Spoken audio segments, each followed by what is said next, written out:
Welcome to Wadsworth History on Film, a program presented by the Wadsworth Area Historical Society and designed to record the oral history of Wadsworth for posterity.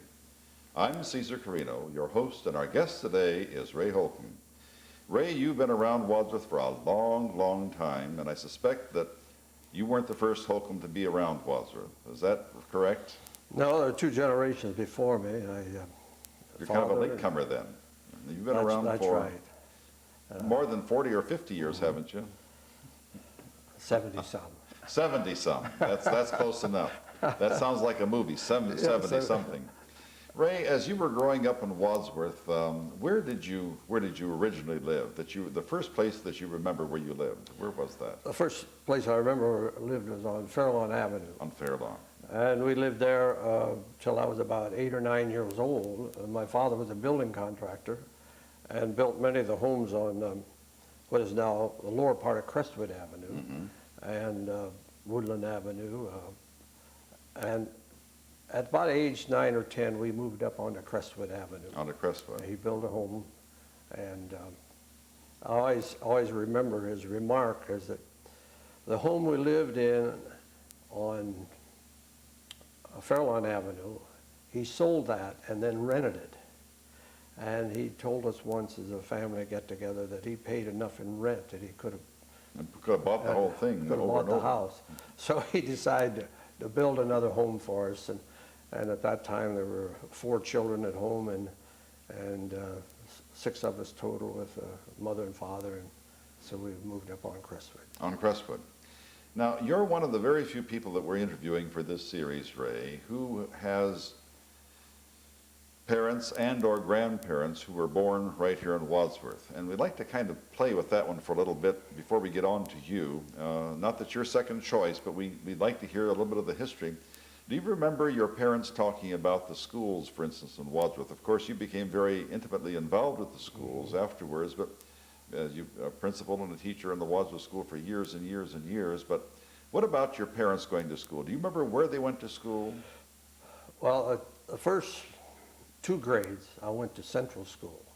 At that time, they had grades, first grade through high school. And then after the 2nd grade, I moved up to Lincoln School as a 3rd grader and finished up there. Do you remember who your first grade teacher was? Lula Nolf. Lula Nolf, right? A lot of people had Lula Nolf.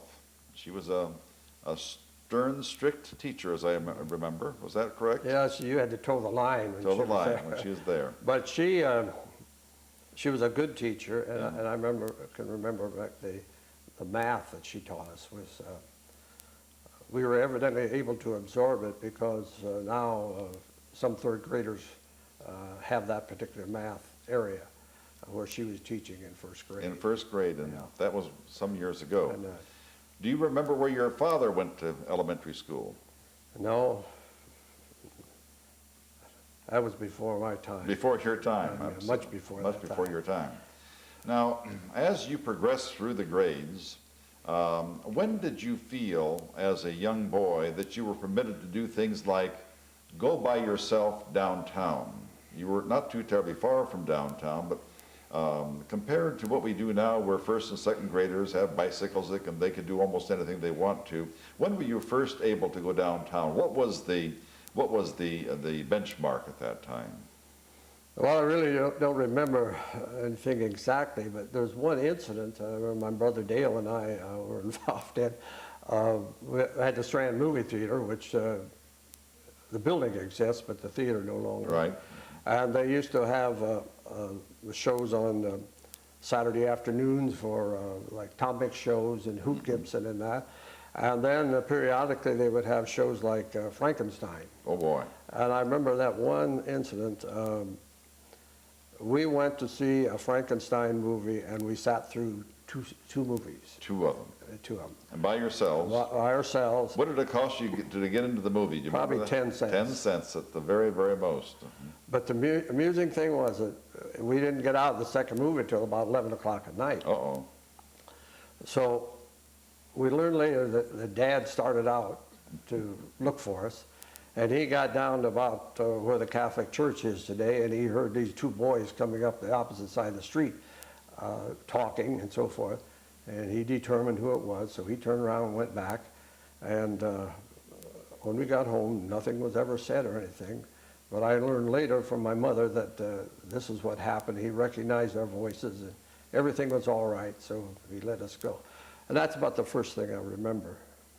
But as kids, we sort of had a lot of freedom, and all the kids in the neighborhood did, and we got to know the town, and we'd make up softball teams and go down in the south end and play the fellows from there, and then they would come up in the north end. And at that time, you had empty lots here and there in neighborhoods, and you'd make your own ball diamond. That's not feasible today. Ray, do you remember any of the people with whom you played baseball at that time, the kids that would go down to the south end, as you say? Well, the ones I do remember, some were Wiesen boys. The Wiesen boys, Yeah. They were from the south end? Yes. Jake Wiesen? I believe. I'm not sure about Yeah. first names anymore. But they were there, and then as it grew older, I got into high school, you got into athletic programs with a lot of boys from the south end, which worked out fine. But everybody just seemed to get along. You got along very well. Well, When you would go downtown, do you remember anything about the downtown which is different from the way it is today? Now, you go to downtown almost every day anymore, and you know what it's like. But what were some of the differences? I can remember some myself, but you go back a few more years beyond me. Perhaps you can remember some. well, one of the greatest differences was the fact that the street leading into the square, and the square itself was paved with brick. With brick, that's And of right. course, that's still underneath that blacktop that's there. Right? And then we had the old bandstand, which was made out of Kind of a stone, wasn't it? stone base, and they had restrooms underneath that bandstand. And that was sort of a focal point for Friday or Saturday night affairs. The band would play using the bandstand, and that was the big thing. Everybody went downtown shopping and so forth, just to mill around on either Friday night or Saturday night. Well, were the stores open during the week at night, as they are now? They were at that time, those evenings. I'm not sure about the other days. I have a feeling they were closed usually at 5 or 6 o'clock, but they were open during On those Saturday nights, Saturday. they would stay open. And you had the two popcorn wagons. Who had those popcorn Chuck wagons? Hale's father had the one which was in front of the present Citizens Bank, or it has a different name now. And then there was another one, and I think his name was Moore. Yes, Ray Moore. And No, not Ray Moore. Not Ray Moore. It was the man lived up on North Yes. Lyman Street. is a heavy-set man. Yeah, and he was on the corner there where the dentist office is now, the laboratory Right. building. And what about Minnie Leatherman? Didn't she have a popcorn stand too, or something? She's a little, kind of a slight lady. Somebody she might have. I don't recall of anything like that. You know, But that was a big thing to get a get some bag popcorn. of popcorn for a And nickel. that probably wouldn't cost you terribly much either, would it? 5 cents. 5 cents for a big bag of it. Was good and fresh. Do you remember eating ice cream and things like that at Isley's? Well, we used to go into Isley's and from from now the present junior high building, and you'd get these cones, and they would be like the elongated cone we have now, and then they stick the ice cream on top, which would be about that high. And that was only a nickel or 10 cents, That's wasn't it? all, something like And that. now, of course, it's over $1 and so forth. Ray, you spend a great deal of time in the Wadsworth Public Schools. I wonder if you could outline just very briefly when you started. You went to Heidelberg, is that correct? Pardon? You went to Heidelberg to college? No, I went to Bluffton. I'm sorry, to Bluffton, I'm Bluffton, sorry. You yeah. went to Bluffton to college, out there in western Ohio. Yeah. You went to Bluffton. After you graduated, was it with a teaching degree at that time? Yes, I had teacher's degree with a major in mathematics. In mathematics. Mhm. On that. What did you do with that? Did you start teaching right away in Wadsworth? Well, I started teaching, but not right away. I was 4 years in the Army from 1942. I graduated from college until 46 And school year. you were in the during the Second World War. That's right. Where were you stationed at the time? Do you remember? Well, a couple different camps in United States, and then in February of 44, was sent to England as really a replacement, and joined what was then called and still is called the 1st Infantry Division. And with that outfit, why we were part of the invasion force. Right. My oldest brother was in that as well. He was severely wounded during that time. Well, you came back from the war in 1946, and then did you start teaching? No, I spent, I was discharged in January of 46, and then I went to work for the Sun Rubber Company in Barberton. And then in August of 46, Mr. Close called me and asked if I would care to take over the job as principal of Franklin School. Without having taught? Without ever having taught. I mean, they were desperate for teachers. Surely, 1944. 46. Or 46, rather, right. So I started there teaching 6th grade and had that set up for about 6 years. Tell us about Frank Close. Tell him that he was somewhat of an institution here in Wadsworth too, wasn't he? Well, he's quite an individual, and he was the superintendent. he was the superintendent. His wife was Matilda Close. I'm not sure about that. Yes, I remember her. Mrs. I can Matilda. remember her. I know she's a very nice lady. And she was a church organist, as I remember, in the Methodist Church. And then he had 2 sons, didn't he? And Louis and James. I think. James. Yeah. And James married whom? Which one married the young girls? One of the young girls. I'm not sure. I don't know on that. I probably think it was Louis. I'm not positive. Might have been. Right. But tell us about Mr. Close. Describe him to us. He was sort of a rotund individual. Short. And Beautiful speaking voice. yes, and he at that time we had a big study hall in 301. school. Yeah, you probably experienced that yourself. Yeah. And he would come in from time to time, and you maybe experience it too, and talk to the kids and present usually math problems of some kind on the board. And the one math problem he would bring up, he did this several times in different years.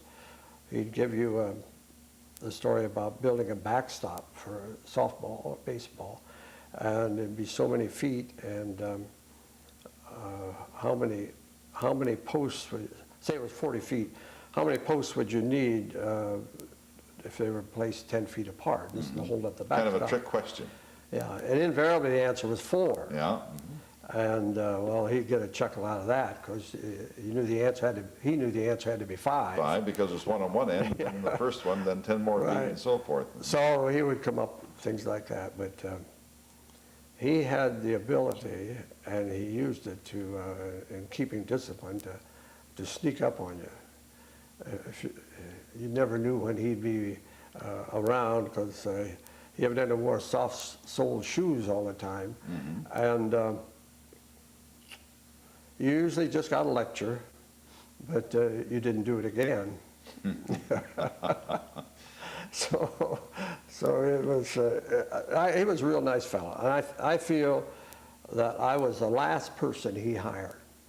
Is that right? Because I was hired in August, well into August. And of course, school started Labor Day, September. And so I never actually worked under him as my superintendent. Did he retire at that time? He retired, and then Mr. Burkholder came in and Maurice started school. Burkholder. Maurice, M-A-U-R-I-C-E, Burkholder, right.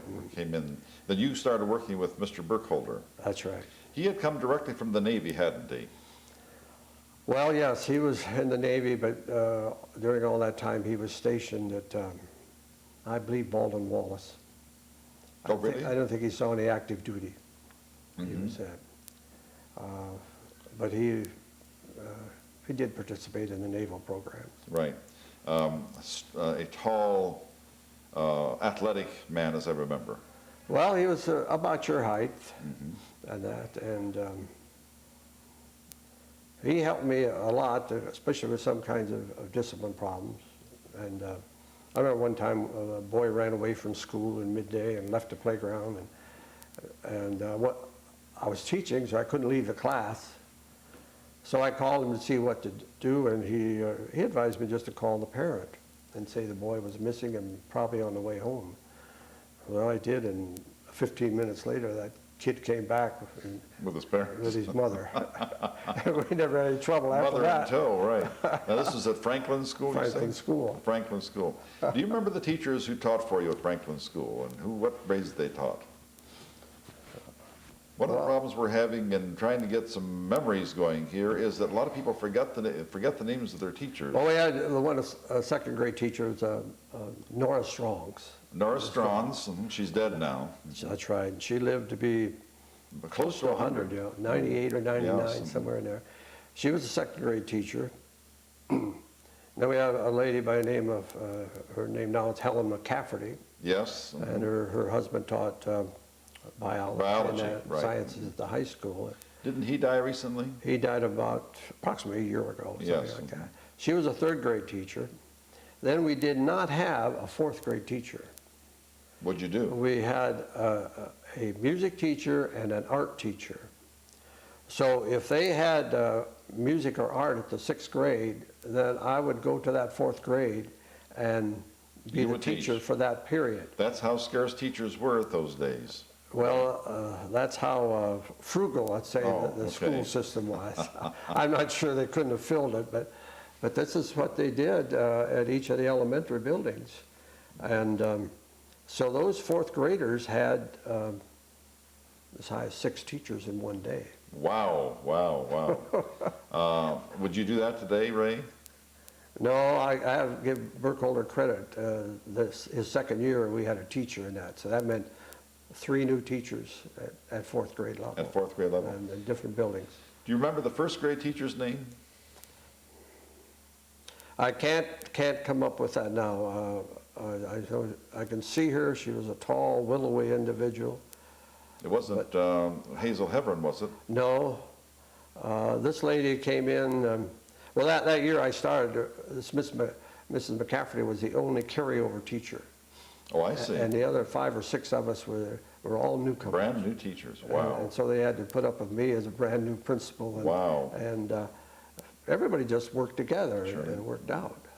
But I can't come up with... It'll come to you in a couple of minutes. What about your fifth grade teachers there?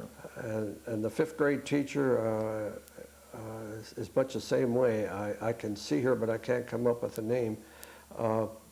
In the 5 or 6 years that I was teaching at 6th grade level, I had a different 5th grade teacher every I year. see. You know, that much of a turnover. And did you go to grade 6 at that time? Yes. And you remember the 6th grade? Kindergarten through 6th Oh, grade. kindergarten also. The kindergarten teacher was a very interesting individual, Who was that? Mrs. Beasley. Mrs. Beasley, right. And she was from Ireland, and she had a brogue. And when those kids would come out of the kindergarten at the end of the year, almost every one of them had a little Irish brogue. But they all had a good start in life. I'm sure they would. They did. Do you remember the 6th grade teacher's name? Well, I was it for a while. Oh, you were he. You were the 6th grade teacher. You remember your name. That's Yeah. great. Ray, from there, you started to gain a reputation for being the dean of elementary principals in the entire area. My guess is that you probably served in all of the elementary schools in Wadsworth at one time or another, did you not? That's right. Yeah. Every one of them. Now, of all of the schools in which you served, can you tell us an experience that you had in one which made you wonder whether you ever wanted to be in teaching at all? Or something which is extremely noteworthy in your mind? Well, probably the hardest time that I had was when I went to Lincoln School. To Lincoln? Lincoln School. And Why would you consider that the hardest? Simply because it was a different population? part of it But there was basically the fact that there was a lot of turmoil in that particular building at that Oh. time. And it just meant to go in there and straighten things out. Do you remember what caused the turmoil? Well, I would say a lack of discipline on the part of maybe everybody involved, not everybody, but a certain number of people. And so evidently they deemed there had to be a change, and I was the lucky one to. You did go the up changing. there. But I had so much trouble with a few parents on that year, and but it all worked out. So that was probably the hardest time I had. But then there were interesting things at each of the other buildings.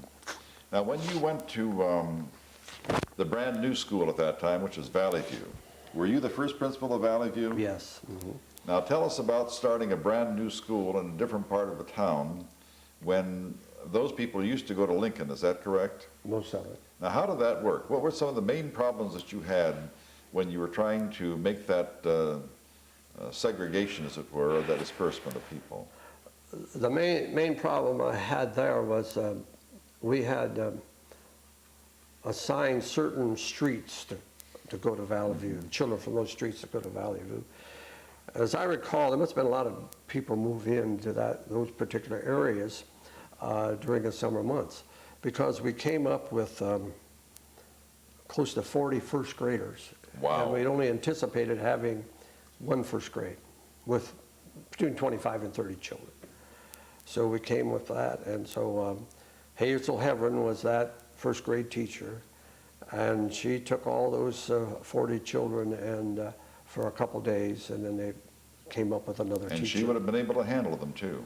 Well, yes, she would have, but it would have been very unfair. Very difficult for her. She's gone now too, isn't she? That's right.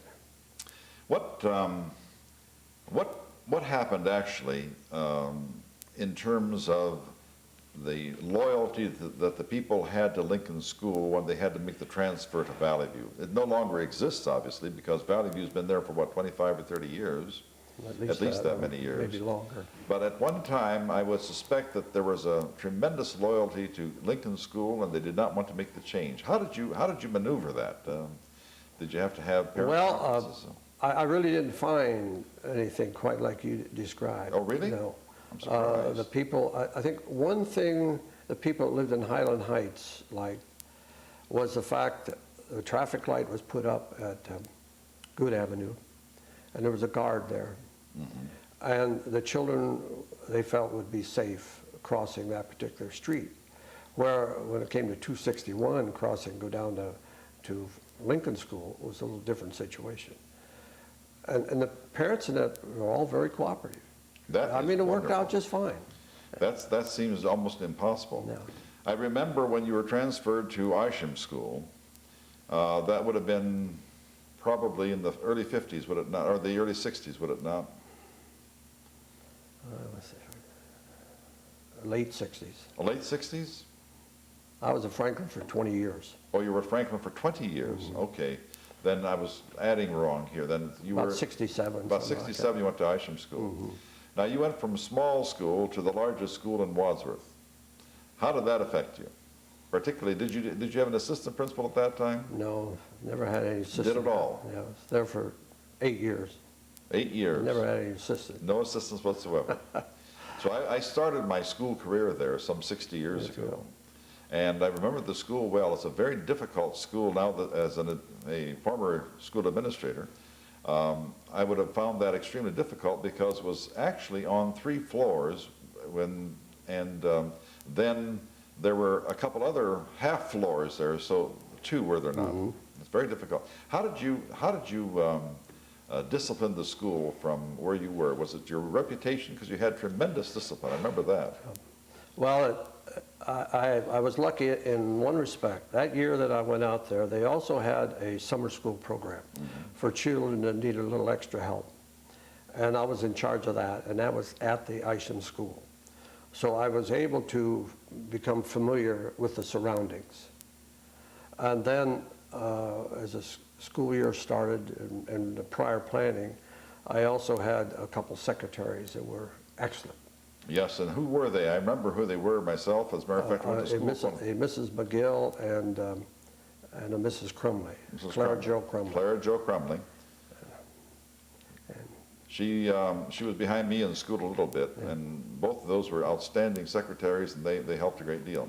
Let's drop schools for a second and go back to Ray Holcomb, the little kid. You were born in about, what, 1919, somewhere in that area? That's right. So you lived about 10 years in a rather glorious season of your life, an era where the roaring 20s were coming into play and so forth. Do you remember your first car ride, and what kind of car was it and who had it? Well, Cars were not very popular at that time yet. I think the first automobile ride I had that I can remember was my brother-in-law future brother-in-law was courting my sister, and he had a Model A Ford. A Model A Ford? I'm sorry, Model T Ford. Ford at that time. And so once in a while, he'd take us in that and then give us for a ride and then hope we'd stay out of the way for the remainder of the time. For the remainder of the time, Yeah. this little kid. So that was Right. probably the first one. And then my dad being in the contracting business, I really don't know how he did it. We lived on Fairlawn, and at that time he was building throughout the town. I don't know how he transported his tools, because I was probably 6 or 7, and he got a Model T van. Oh, yes. And just a big box and so forth on it. And then, of course, he used that to transport his tools and that. But how he did it prior to that, I'm not sure. Do you remember the first car you drove? Well, that probably wasn't until I was in high school, and it was a Model A. Model A. Mm-hmm. And did you have to have a license at that time to drive? Well, if I did, I didn't have the license. No. Well, I don't think so. They came in 1937. They started with licenses. Yeah. And by that time, you were already driving. Yeah, I think. Well, the reason we're coming from your boyhood days, 1929, the big crash. Tell us what Wadsworth was like during that depression. I mean, the excuse me, the attitudes, the realities of it. What was it like? Well, the first indication that there was a lot of financial problem with that was we had a savings program in the elementary school. The children could deposit a nickel or a dime once a week, and then it was deposited in what was now the Citizens Bank building.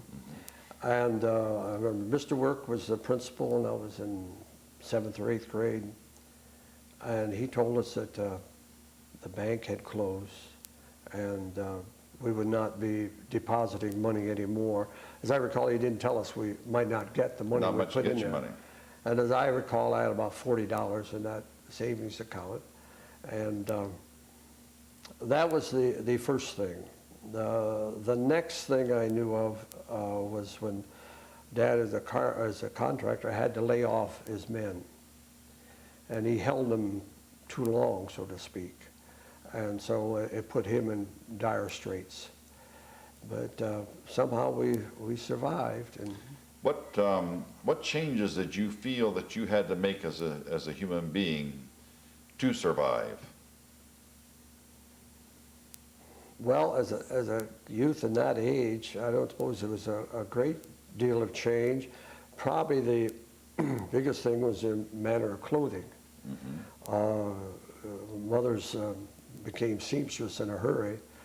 You'd have patches in your trousers and so forth. We were always clean. She always kept the clothing clean. But there were patches, and you wore the clothes forever and ever. What about shoes, things like that? Well, shoes, you wore them, or then they were half-soled. Half-soled, and how much did a half-sole cost at that time? I got mine half-soled the other day. It was $36. I would surmise $1 or $2 or $3. $1.25, $2, something like that for a half-sole. And do you remember many of the kids having to put cardboard in their shoes because they couldn't even afford to have the half-soles? That's right. And do you remember what the school lunches were like at during those times? Well, during the time I was in school, in high school, we did not have school lunches. They have them today. You brought your lunch, and then usually ate lunch in their home room. And quite a few of the kids, they did. They would bring their lunches, but most of them had peanut butter sandwiches or peanut butter and jelly, and we couldn't even buy milk at school, anything that way. So I think the lunches were pretty meager. Pretty meager is right, surely. What about, for the want of a better word, entertainment? What did you do for entertainment during the Depression?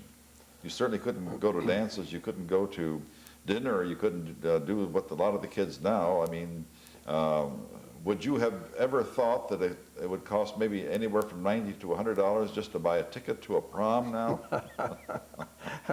No. How much did you pay for your ticket to the prom, if you had a ticket to the prom? Well, we didn't have a ticket. No tickets at all, you went free, right? And when I was a junior, I was on the committee that, I was in charge of the prom, the junior senior prom. And no, there weren't any tickets. And did you have a limousine come up in front of the house to pick up you and your date? That's in your time. Not my time either. No, Not my time either. That's far something from. else. But there were automobiles available, and you'd have 2 or 3 couples get into one. And the big thing, I think, when I was junior or senior would be to even go to Cleveland, to a dance hall in Cleveland. Mm-hmm. But during that time, especially high school, you had the athletic program, which was in, and then the school would have dances, and different clubs would have dances. Different school clubs, like the High Y or the Girls Reserve or something like that. You paid a nickel or a dime to get in. If that. Yeah, and so you had that, then you had downtown on Friday and Saturday nights, and once in a while, if we had a few extra nickels, so to speak, we'd go to Chippewa Lake to dance. And we're talking about nickels now. We're not talking about extra dollars. We're talking about nickels because there wasn't anything there. What about some of the really sad stories that you remember about the Depression? I remember one specific story of my own, and maybe this will help you to remember some of the ones that you went through. I was in the 4th grade, and of course we had no clothes at all except maybe one pair of trousers for the entire year, and it was always patched and so forth, and that was the whole school. One girl came to school one day, and she did not have a dress, and she had to wear a slip. I mean, she was perfectly well covered. There's not a problem there, but she had to wear a slip, and she was terribly, terribly embarrassed, and that bothered her for the rest of her school life. I'll never forget that, but no one teased her. No one said a word to her about it because it was the norm, and everyone knew how poor everyone was. Mm-hmm. What was one of the saddest things that you remember? And I'll tell you another one after you tell me yours. Well, I guess I can't come up with anything quite like that, because we were all in the same boat, and we didn't realize how poor we were, right. or how rich we were. That's right. I think that's the thing that made everyone meet to accept the poverty, because everyone is in the same boat. One of our teachers, I'll never forget this as long as I live, I was just a little shaver, and he came to school and he said that morning that the neighbors did not have anything to eat, and they had to actually butcher their dog and eat the dog because it was so, and that was very, and that has made an impression upon me for all of these years. It's just horrible. Right in the 30s, once again, do you remember some of the songs that were very popular in the high schools? Right now, you can go to a high school dance, and I don't know what they say, but or know what the song is, but they all seem to know what they are. But we used to have those same kinds of things, but we knew the songs, we could hum the tunes. Do you remember one of the favorite ones that you had when you were in high school? I'm afraid I can't come up with any particular name, but it was more ballroom dancing. Ballroom dancing. That's again that. And but I can't really name any particular song. But you would have, they'd have enough participants and pay enough that they could have a band come in, usually a college band from Kent State or Worcester, and maybe charge $25 or $30 for the whole evening. For the whole evening. Yes, for the whole evening. That's right. And, in 1939, we had the snowmobile coming through Wadsworth. Do you remember that? Yes. Could you describe what happened and what was that all about? Well, of course, that was Admiral Byrd, and I think he was under the auspices of the National Geographic Society, and they brought that in on 224 at that time, and they made a habit of stopping at various communities, and Wadsworth was one of them, and it was on its way to New York City or an East Coast port. And then, so it was parked there in front of where Sharkey's Barbershop is today, right in that area, and people had a chance to look at it and so forth. Describe it to us. Well, it was a huge machine. I suppose trucks we have today are just as large, a little different design, but the wheels must have been, I'll estimate about, with the tire, at least 6 feet in diameter. At least that, maybe even higher. More, yeah. Maybe it was taller than a man, as I remember. Yeah, it was very wide, and so it took more than its half of the highway, and they had to have vehicles ahead of it and in back of it, and traffic would have to get off to the side when it came down the highway. I remember it was the only time during my elementary experience, and perhaps even junior high and senior high experience, where the entire school was permitted to go outside to watch it go by on, as you say, 224, which was College Street. And I was at Isham at that time, which was called Centralized. And that was, it was a cold day, I remember that. And it came on by. Do you remember who greeted, were you there when it stopped in front of Sharkey? No, I wasn't. I wasn't. In 1939, you were probably out of school. I was in college. You were at college.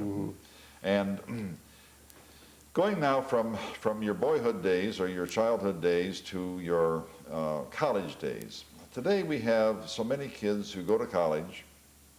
They have meal service, which is almost luxurious, almost as luxurious as hotel rooms or as hotels. They have stereos in their room, and they have computers in the room. Describe Bluffton College in 1937, 38, 39, 40, 41, and 40. Well, in relation to today, it was pretty Spartan. But there were things that went on, and you had to follow certain rules. And even though the college was in dire financial straits, they stuck to these beliefs.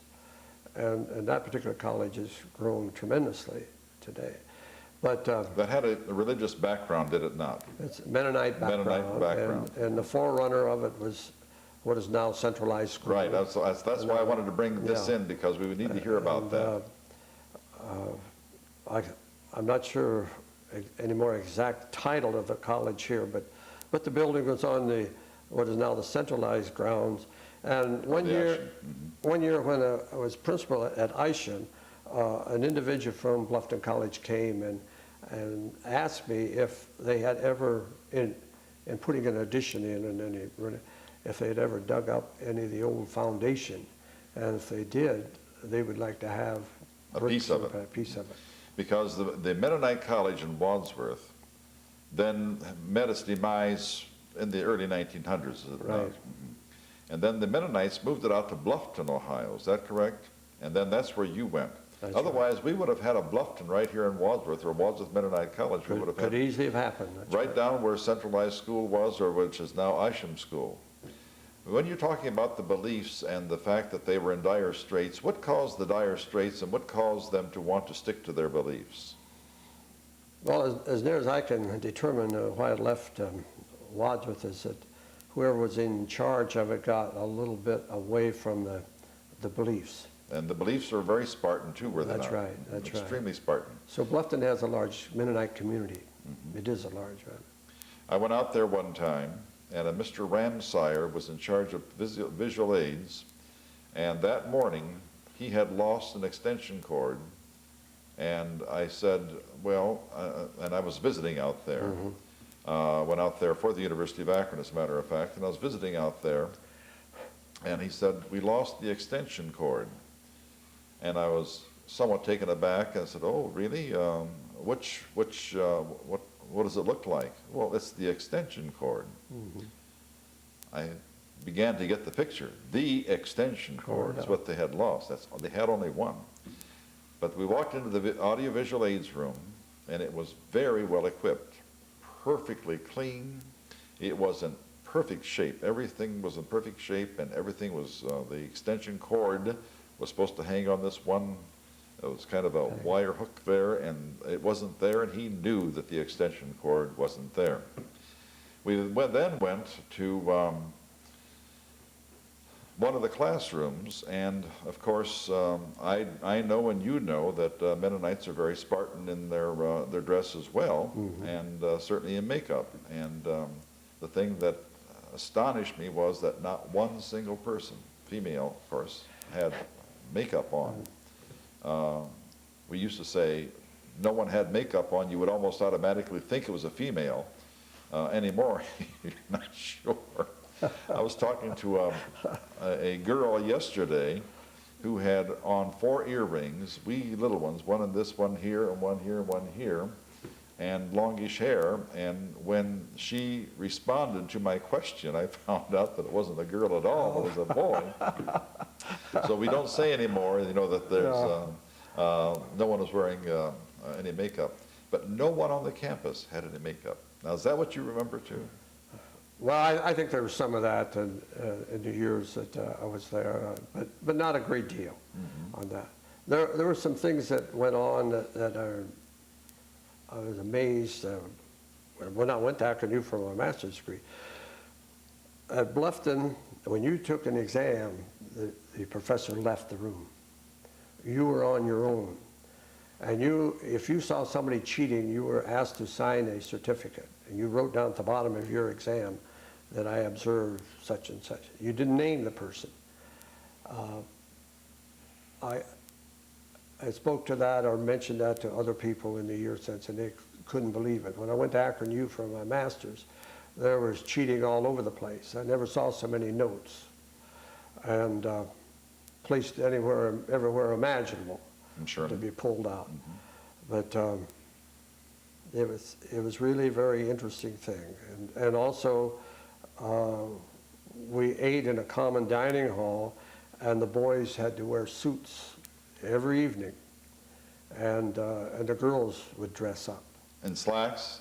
No slacks. No slacks. Well. No slacks.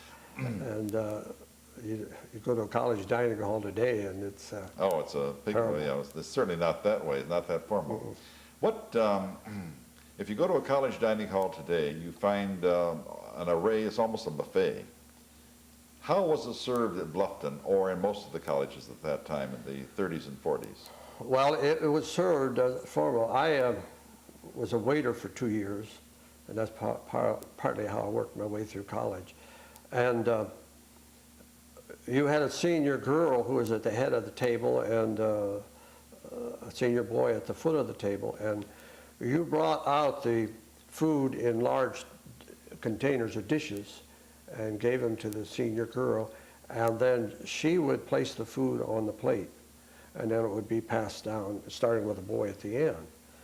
And it was a modified family style, I guess. It was quite formal. Very formal in relation to today's method. Absolutely. And of course, there's so many more students today that it probably wouldn't be feasible, but this was the way, and all the dishes were cleared from the table before any dessert was served, and it was very interesting. Well, you know how college kids today complain about the food. Yes, right. And we would have steak maybe up to 3 times a week and complain. Steak 3 times a week. We didn't know how good we had it in You that bet. dining hall. And my wife was one of the student cooks, and there were 3 or 4 of them there for each meal. And but I always laugh now. We complained when we had steak Yes. often. That. And one last question concerning your college days. Describe your room and the bed and the dresser and so forth, because it is so completely different from the way it is today. Well, it was pretty Spartan. You had there were 2 to a room, and there were 2 as you entered the room. There were a closet on each side of the doorway, which were adequate. They were nice, ample. And then you had a bed on each side, an aisle down the middle, and then one large table maybe twice the size of this one, and that's where you did your studying. And that was it. That was it. You might have a set of bookshelves. Where'd you put your stereo? Well, I don't think they were invented at that time. Where did you put your radio? You probably didn't have a radio, did you? That's right. And what about typewriters? There probably were very, very few typewriters. Very few. Very few typewriters. And what about decorations on the walls and things like that? Well, you could put them up, but nobody really did. As I recall, somehow we acquired curtains for the room, the large window in the room. But as far as decorations, Nothing. It's very Spartan. Let's go to another area of your life, which I think is an extremely interesting one. You mentioned Lucille, your wife, and she was a student cook. What comes around goes around. She's not cooking now, I'm not saying that, but she has been heavily involved in the community and Meals on Wheels, has she not? Well, she started that particular program and then was with it for 15 years. And then she dropped out about the time I retired. And so that was her interest, and they got so they were up to around 70 to 80 meals a day that they were preparing, and a lot of people in the community helped out. Oh, they sure. needed people to drive and to deliver these meals, and people to come and help cook. And there was one very interesting thing, though, that came out in the very beginning with her when they went to the Reformed Church and were able to use their facilities. Which is United Church of Christ. United Church of Christ. We still call it the Reformed Church. I do, yeah. Just like the old Mennonite church. That's right, exactly. But she had the interesting thing in which she thought, well, you have these ladies helping, and they might have a favorite recipe that they could use in that. Well, she found out that these were favorite recipes of that particular family. Ah. But it didn't carry over for the, I'll call the general public that they were serving. Oh, I see. And so she had to stick to her time-honored recipes, or the people, many of them were so particular they wouldn't eat what was served to them. That's right. So it was a very interesting thing that maybe in your family you have some favorite recipe that's served quite often, but it might not serve another family. Right, it wouldn't be the palate for somebody else, that's right. true. What about your own civic interest? I know that you have done a lot of things civically, particularly in the athletics and politics and so forth. Tell us a little bit about that and your interests there. Well, I got into, I was always interested in athletic programs, and when I was there, particularly at Franklin School, we could sneak up to now what is called Miller Field. At that time it was cleared, and although the ball field didn't exist, but we'd have some elongated recess periods up there from time With the to time. teachers? With the teacher. I'd take the class up and so forth, usually 5th and 6th grade. Mm-hmm. And we got interested in a baseball program, and then a fellow named Harold Heiberger and Gene Laren and Bob Gertzenslager and myself, the four of us, formed the Little League, the original Little League program. That's what I wanted to hear you talk about. Yeah. Tell us about Harold Heiberger and why it was so very interesting that he would be involved with this. Well, Harold was, I never say he was incapacitated because he had a problem with his legs. Right, but my heavens, he was very, very active. He was very active, and as I recall, he was a catcher on, I think, the high school team Yes, for a while. he was. On that. And But very good at it, too. Yeah. Yeah. And, but he just, legs didn't work right. That's right. But he made things work, and he was interested in children, and he was a good competitor. And as I remember, he gave some bucks to it, too, did he not? Well, I wouldn't be surprised. Yeah. I mean, he owned a grocery store at Yeah. that time, and he participated. And to keep the league going, we had donations from some of the industry and just from individuals. And we're not talking about tons of money, but Enough to keep us going. keep it going. Now, Harold's gone, isn't he? That's right. Right. All three of them are gone. And tell us about Gene Lyron. He's Bill Lyron's father. That's He was a right. teacher in the high school, was he not? Math teacher, as I remember. He was also very heavily interested in athletics. Well, as I recall, he was an athletic director for a period of time. That's correct. That's correct. And, Remember that. Now, he would have been very proud of his granddaughter, who was on the winning girls basketball team. I'm sure he this would be, past year. He would have been very proud of that.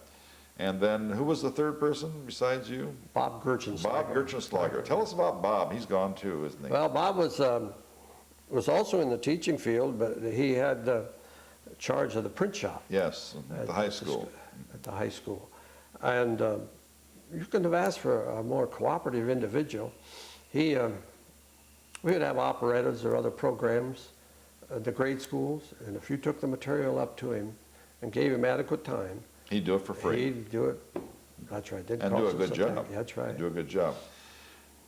All four of you got together and formed the first Little League in Wadsworth. Is that correct? That's right. I'm going to really test your memory here now, Ray. Who were on that first team that you sponsored or that you organized? And where are those guys now? Fortunately or unfortunately, probably unfortunately, there are no girls on the Little League at that time. No, there were no girls in there. This is, Well, the one I remember most was that first team was a boy by the name of Brian Dye, Brian Dye, and he lived out on Route 261, right? and he was a catcher and a good one. It's a little bit hard for that first team. We had some excellent ones throughout the years. Bob Lyron was actually a pitcher and a shortstop. That'd be Gene Lyron's son, one of Gene Lyron's sons. His son. He was a pitcher and a shortstop. And Jeff,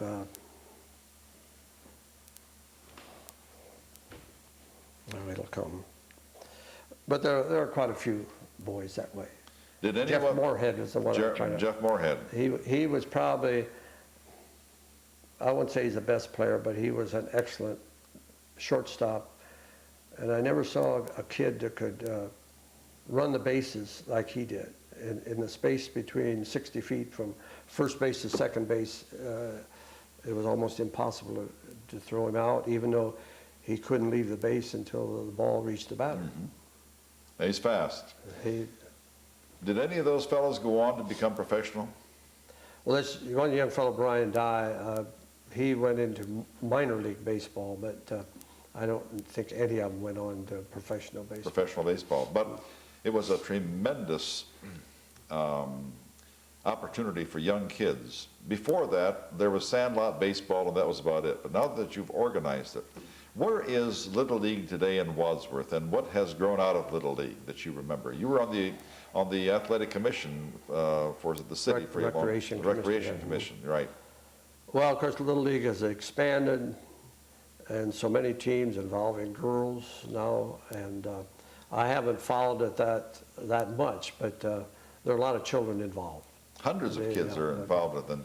What came out of the Little League then? Did they have some other offshoots of kinds of teams as well? Well, we started out with Little League, and the Little League rules that once you became 12 years of age, or if your 12th year fell in a particular season, you couldn't play. So then we started what was called the Babe Ruth League. Babe Ruth, that's what I was trying to get you to say. The Babe Ruth League came out of the Little League, That's right. And then when the kids were out of the Babe Ruth League, we started a team, just one team, out of Wadsworth that played in an Akron area league. And I think they have something like that today, but they have more teams playing. But these were boys that maybe were 15 and 16 years old, or 17. Did you coach any of the teams? I coached teams at all three levels. At all three levels? Yeah. The Little League, Babe Ruth. Babe Ruth, And then this Akron area team. the Akron area, and you coached all of those? And at one time or another, yeah. Now, if you had not become an educator, had not become a principal, and had not done all of the things that you've done in your lifetime, I've been told that you would have wanted to have been a baseball player. Is that correct? Well, no, I suppose, but the war years changed things. The war years changed things. Sure did. But you were yourself, and this is what you haven't said, and I'm going to make you say it now, you were yourself one of Wadsworth's outstanding athletes at one time. Is that correct? Well, I was voted into the Hall of Fame. And there we go. Now we're going to come to... And we had a basketball team as seniors. We're champions of what was then the Western Reserve League Okay, team. now let's hear about that. You've been skirting that issue, and I've tried to get you to say something about that. You've been skirting that issue. Now we're going to force the issue. Tell us about that. Well, that championship. particular league, What to year me, was it, first of all? that would have been 35? 37. 36, 37, I right? graduated in 37, and the basketball season carries over from fall of 36 to this. Yeah, 36 to 37 year, yeah. right. Mhm. But we were in a But league. you were in it in 35 too, weren't you? Yes. Yes, Mhm. right. Mhm. 35, 36, and 37, according to my research. You were an outstanding player too, is that correct? Well, I played. No, come on, now Ray. But that Western Reserve League was quite a bit different than the league the high schools in the day. We had Kent Roosevelt, Ravenna, Ellett. It seemed to me Akron Buchtel was in there for a while. But about 7 or 8 teams. And it was a pretty tough league. You bet it was. And, Who were the other young men on the team with you at the time? well, we had Bob Sondels. Bob Sondels. was our fullback. And Bob is now gone. That's right. But he was the biggest kid on the team. And strong as an ox. You know. What a I'm tremendous... surprised they didn't make him a tackle. They let him Right. play fullback. Now, his grandson also was an outstanding That's right. athlete. That's right. Bob Sondels, you, and who else? We had Bob Dutton, Bob Dutton. and Bob's dad did a lot for athletics That's in right. the town, more on an adult level. And a fellow named Amherst Young was a center. Amherst was out west of town, wasn't he? That's right. Bob Mason, who Bob. was an end on, Right. on that team, and Keith Wolf Keith Wolf. was the guard. Yeah, Keith's gone too, isn't he? That's right. Yes, he was a mechanic, as I remember. No, he was a dentist. Oh, wait, I'm sorry, that's the dentist. That's right, yes, that's right, that's right. And I can't recall others at this time. How about the name of the coach? Well, the coach was Art Wright, and when you look back on Art, I don't recall ever knowing a man who did so much for young people. He was good. And here he was the only coach available for football, basketball, and in my senior year, he started baseball. And he was just going at it all year long, and he taught, I don't know if it was a full load, but... Of history. He taught- Dedicated, and it was That's right. fitting that they named the stadium after him. That's right. Yeah. Now, he had been the coach there many years before, not many years, but before, when you were first in high school, is that correct? I would assume Art must have come to Wadsworth about 1930, somewhere. Somewhere in that area. In that area, and then he was coach, and he remained as coach and athletic director until he was called into the service. And then at the 1946 again, he came back from the service and became athletic director Right. again. I remember Art very well. I had him for a class many, many years ago. Ray, we're almost at the end of our hour, and one of the questions I ask each person who contributes to our Wadsworth Area Historical Society Wadsworth History on Film program is, you've been here all of your life. What kept you here, and why is it you really, really like Wadsworth? Well, I think what kept me here basically is the fact that I came out and got a job, Got a job. and then just stayed. I enjoyed teaching. I enjoyed it. And your 3 kids were born here, That's right. and you have a set of twins who are now about 42 years old, That's right. and then you have another one. I have an oldest girl is, all 4 of the children are in teaching. at some family. Four kids, yes. And the oldest daughter is teaching in a community college in Salem, Oregon. Salem, Oregon. And she What's her name? Ann. Ann. And she teaches Asians, mostly Asians. Oh, boy. Teaching how to speak English. Speak English. But then she has people like you and I who have not acquired, as adults, have not Right. acquired a reading language, and helps them. And and our son teaches science in a town in the western part of the state. Western part of the state. Ray, you've been an absolutely wonderful guest. We're so pleased to have had you. And maybe we have to do this again because you still have a lot of history to give us. Thank you for the Wadsworth Area Historical Society. I'm glad I could help you out.